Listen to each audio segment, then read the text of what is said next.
আপনারা তো অনেক রকমভাবেই ফুলকপির তরকারি বানিয়েছেন, এবারে এইভাবে একবার সর্ষে দিয়ে ফুলকপির তরকারি বানিয়ে দেখুন। এটা গরম ভাতের সাথে খেতে খুব সুন্দর লাগে। হ্যালো ফ্রেন্ডস, আমি সুমির রান্নাঘরে আপনাদের সবাইকে স্বাগত জানাচ্ছি।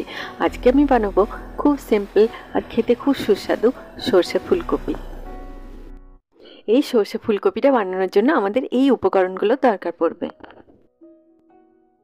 এখানে আমি একটা ছোট ফুলকপি নিয়ে এইভাবে বড় বড় করে কেটে খুব ভালোভাবে জল দিয়ে ধুয়ে নিয়েছি। এবারে ফুলকপিটাকে আমি একটা তলামোটা কড়াইয়ের মধ্যে নিয়ে নিলাম। দুটো মিডিয়াম সাইজের আলুকে এইভাবে ছোট ছোট করে কেটে আমি এর মধ্যে দিয়ে দিলাম ছোট ছোট করে কেটে একটা মিডিয়াম সাইজের পেঁয়াজ দিয়ে দিলাম। এইভাবে ছোট ছোট করে কেটে 3টে মিডিয়াম সাইজের টমেটো।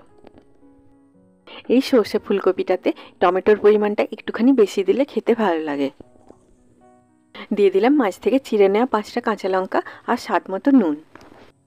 দিয়ে দিলাম হাফ টিস্পুন হলুদের গুঁড়ো আর 1 মুঠো ফ্রেশ মটরশুঁটি। দিয়ে দিলাম 2 টেবিল স্পুন সর্ষে বাটা। এই সর্ষেটা বাটার সময় আমি এর সাথে 2টো কাঁচা লঙ্কা বেটে নিয়েছিলাম।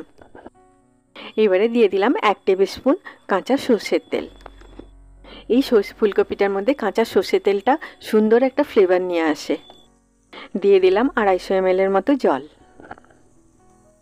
আপনারা আমার চ্যানেলটিকে সাবস্ক্রাইব করতে ভুলবেন না, আর পাশে থাকা বেল আইকনটি নিশ্চয়ই প্রেস করে দেবেন, তাহলে আমি যখনই নতুন কোনো ভিডিও আপলোড করব তার নোটিফিকেশন ঠিক আপনার কাছে পৌঁছে যাবে। এবার আমি সব উপকরণগুলোকে খুব ভালোভাবে মিশিয়ে নিচ্ছি। এই রেসিপিটা খুব সিম্পল, কিন্তু খেতে এটা খুব সুন্দর হয়, তাই আপনারা নিশ্চয়ই বাড়িতে এটা একবার বানিয়ে দেখবেন। সব উপকরণগুলোকে খুব ভালোভাবে মিশিয়ে নিয়ে ফ্লেমটাকে হাই করে এটাকে আমি ফুটিয়ে নিচ্ছি। এবারে এটাকে আমি ঢাকা দিয়ে লো ফ্লেমে সব ভেজিটেবলসগুলো খুব ভালোভাবে সেদ্ধ হয়ে যাওয়া পর্যন্ত কুক করে নিচ্ছি। দেখুন মোটামুটি 15 মিনিট পরে জলটাও শুকিয়ে গেছে আর সব ভেজিটেবলসগুলো খুব ভালোভাবে সেদ্ধ হয়ে গেছে। মাঝখানে আমি বেশ কয়েকবার এটাকে নাড়াচাড়া করে দিয়েছিলাম।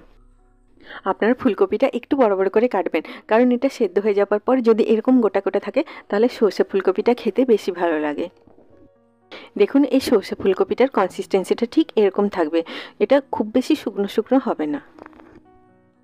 এবার আমি উপর থেকে ছড়িয়ে দিলাম ছোট ছোট করে কাটা ফ্রেশ ধনেপাতা।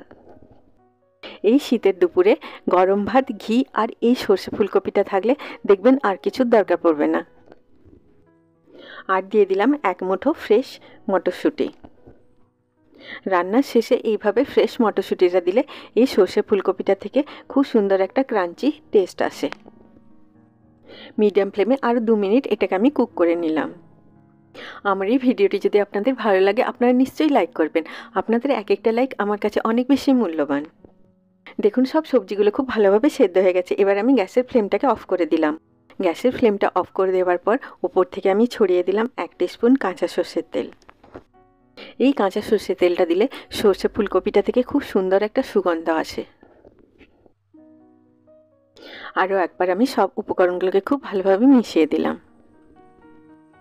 ফ্রেশ আর দেশি ফুলকপি দিয়ে আপনারা এইভাবে একবার সর্ষে ফুলকপি বানিয়ে দেখুন, এটা স্বাদ আপনারা ভুলতে পারবেন না। শেষে দিয়ে দিলাম একটা 5 থেকে চিড়ে নেওয়া কাঁচা লঙ্কা। গরম ভাতের উপরে অল্প গাওয়া ঘি দিয়ে দিন আর তার সাথে পরিবেশন করুন এই সর্ষে ফুলকপিটা। সবাই খুব ভালো থাকবেন। আবার আপনাদের সাথে আমার দেখা হবে আমার নেক্সট ভিডিওতে। Take care.